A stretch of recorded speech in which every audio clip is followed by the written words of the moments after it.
Bismillahirrahmanirrahim. Assalamualaikum warahmatullahi wabarakatuh. Waalaikumsalam warahmatullahi wabarakatuh. Perkenalkan, nama saya Alfarizi Angga Putra, NIM 2108-133. Di sini saya akan mempresentasikan salah ini aku dia. Langsung salah. Yo, langsung salah. Yo.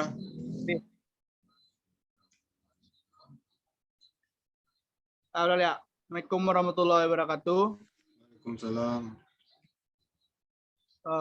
Perkenalkan, nama saya Alfarizi Angga Putra, NIM 21086133.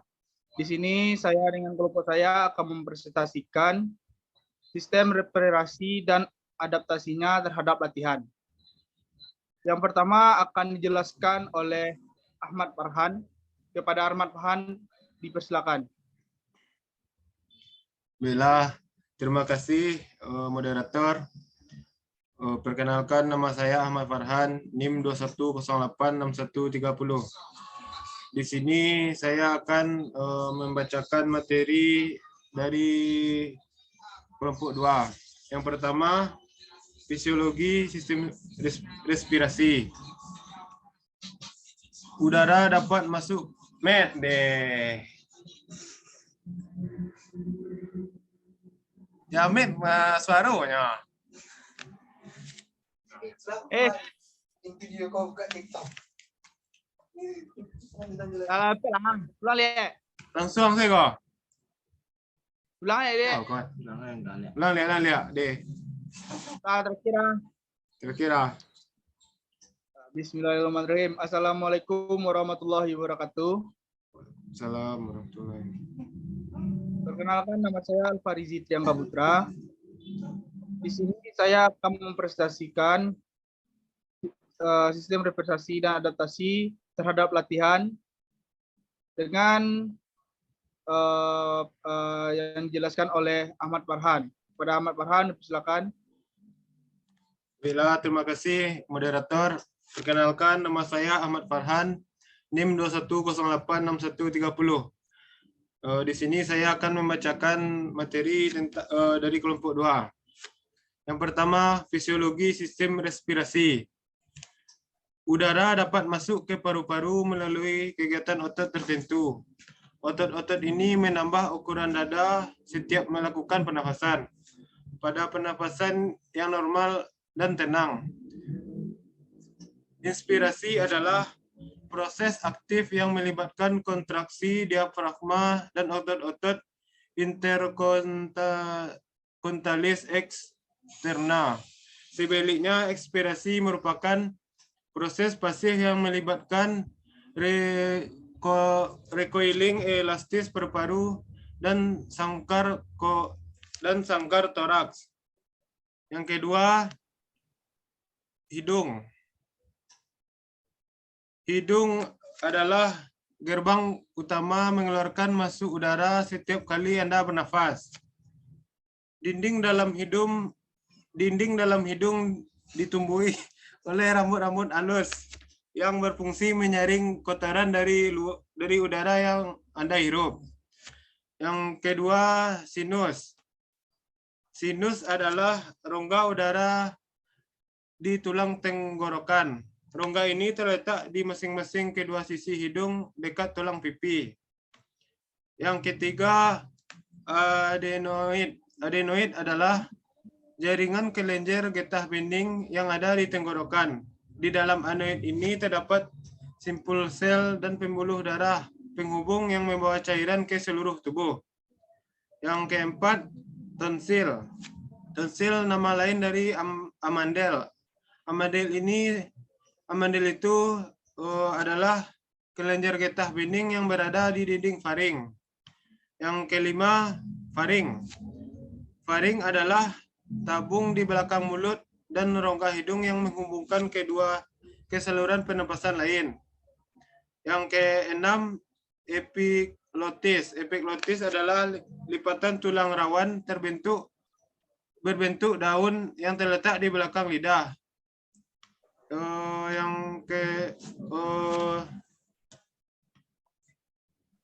Yang poin nomor 2, organ sistem pernapasan atas dan bawah. Yang pertama, laring. Laring adalah rumah bagi pita suara Anda.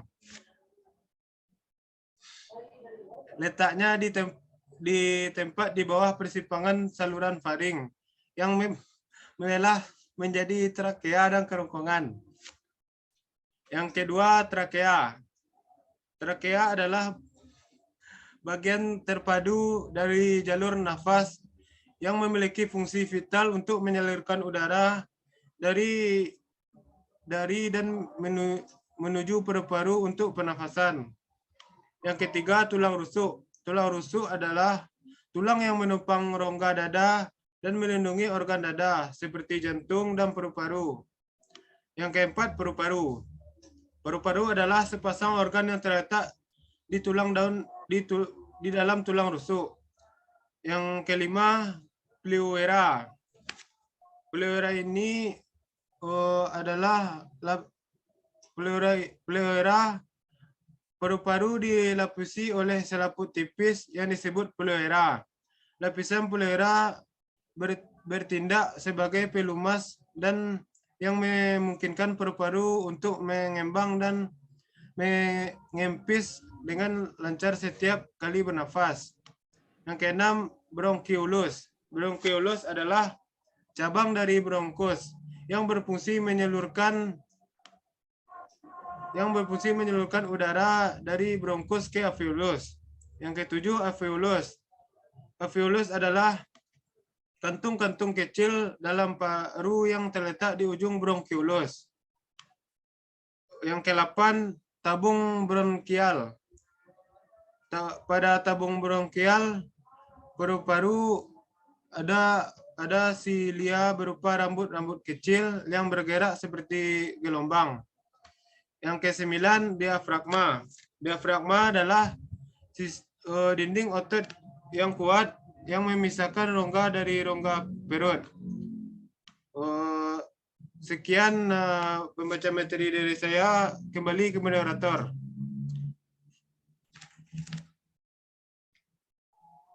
Terima kasih Ahmad Farhan.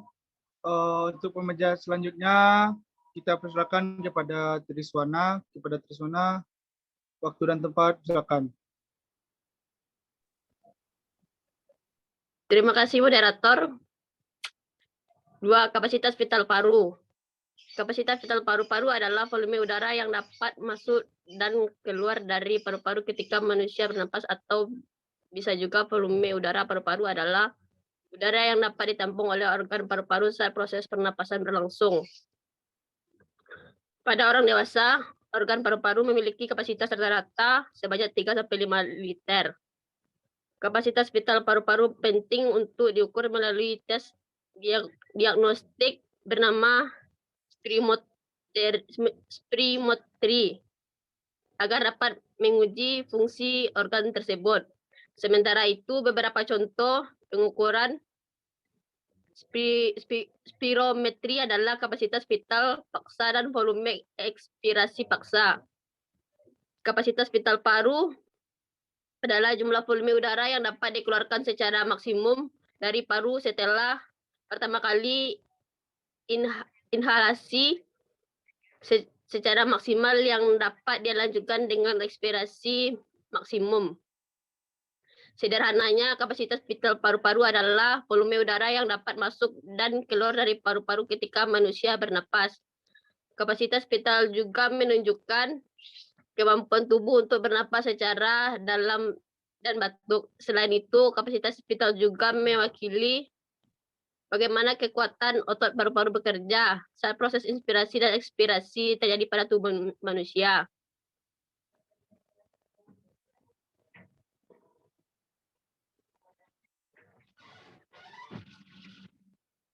Perlu diketahui bahwa ada berbagai faktor utama yang dapat mempengaruhi kapasitas organ paru, misalnya seperti bertambahnya usia, mengidap penyakit tertentu seperti asma, penyakit paru.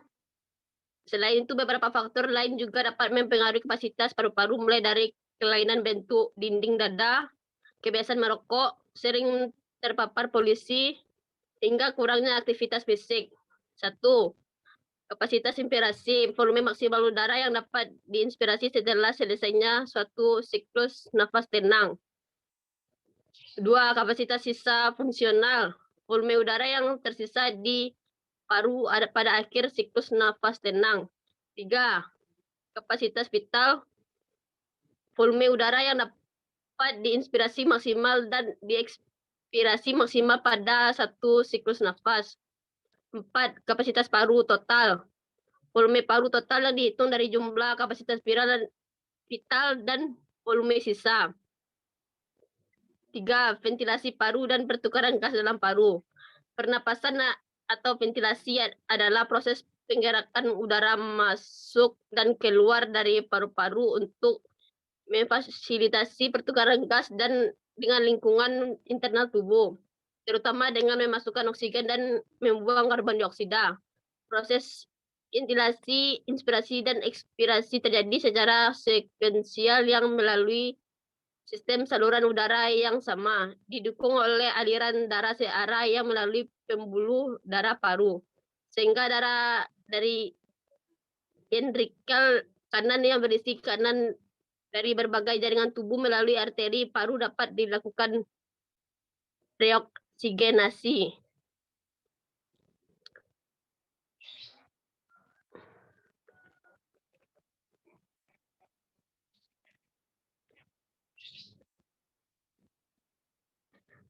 Pertukaran gas di tingkat kapiler paru dan kapiler jaringan berlangsung secara difusi pasif sederhana. O2 dan CO2 menuruni gradien tekanan parsial. Peristiwa berdifusi merupakan peristiwa pasif yang tidak memerlukan energi ekstra. Tidak terdapat mekanisme transport aktif dalam pertukaran gas-gas ini. Suatu tekanan yang ditimbulkan secara independen dan tersendiri oleh masing-masing gas dalam satu campuran gas disebut tekanan parsial gas. 4. Volume oksigen maksimum. Volume oksigen maksimum merupakan titik tertinggi di mana oksigen bisa dipakai oleh tubuh saat olahraga berat. Peningkatan FO2 maksimal sering dikaitkan dengan efektivitas dari sebuah aktivitas. Pengukuran dari FO2 maksimal sudah ada sejak dari 50 tahun yang lalu dan memberikan informasi yang bermanfaat mengenai tingkat maksimal dari seorang individu dalam melakukan aktivitas fisik. Pada umumnya, FO2 maksimal diukur dengan tes olahraga bertingkat pada treadmill atau ergometer sepeda. Oksigen maksimum pertama kali digunakan oleh Hill et pada tahun 1923 berasumsi bahwa 1. Terdapat batas dari pemakaian oksigen. 2. Terdapat perbedaan FO2 maksimal antar individu. 3. FO2 max yang tinggi merupakan kunci kesuksesan dari lari jarak dekat dan jauh. 4. FO2 dibatasi oleh kemampuan dari sistem kardiorespirasi dan mengantar oksigen menuju otot. 5. Adaptasi sistem respirasi terhadap latihan.